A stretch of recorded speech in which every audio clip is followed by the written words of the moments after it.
আসসালামু আলাইকুম ওয়া রাহমাতুল্লাহ। আল্লাহ সুবহানাহু ওয়া তাআলার দুটি নাম একসাথে পড়ার কি ফজিলত! আশ্চর্য হয়ে যাবেন। আল জাব্বারুল মুতাকাব্বির, আল জাব্বারুল মুতাকাব্বির এই দুটি নাম আলাদা।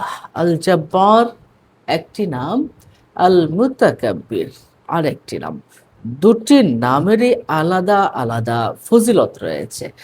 এখন আমরা জানবো আল জাব্বারুল মুতাকাব্বির একসাথে পড়লে কি হয়?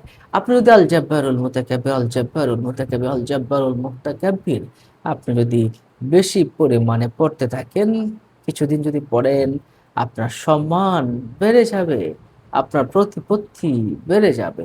অর্থাৎ লোকেরা আপনাকে সম্মান করবে। এলাকায় আপনার সম্মান বৃদ্ধি পেয়ে যাবে, প্রভাব বেড়ে যাবে। আপনার এলাকায় আপনাকে সবাই সম্মান করবে এবং আপনি সবার চেয়ে সম্পদশালী হওয়ার একটা সম্ভাবনা রয়েছে। তাহলে এটা যদি বেশি, বেশি করে পড়েন তাহলে সম্মান লাভ হবে, প্রতিপত্তি লাভ হবে এবং নিজের মনের ভিতরে নম্রতা আসবে ইনশাআল্লাহ। এটা কিন্তু খুবই পাওয়ারফুল একটা নাম। নিজের মনের ভিতরে নম্রতা আসে যদি আল জাব্বারুল মুতাকাব্বির একসাথে পড়েন।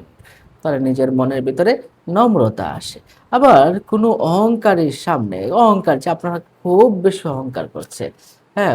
এমন কোনো অহংকারী ব্যক্তির সামনে যদি আপনি আল জাব্বারুল মনে, মনেই যদি পড়েন আল জাব্বারুল মুতাকাব্বির, আল জাব্বারুল মুতাকাব্বির তাহলে তার অন্তর নরম হয়ে যাবে। সুবহানাল্লাহ, সুবহানাল্লাহ।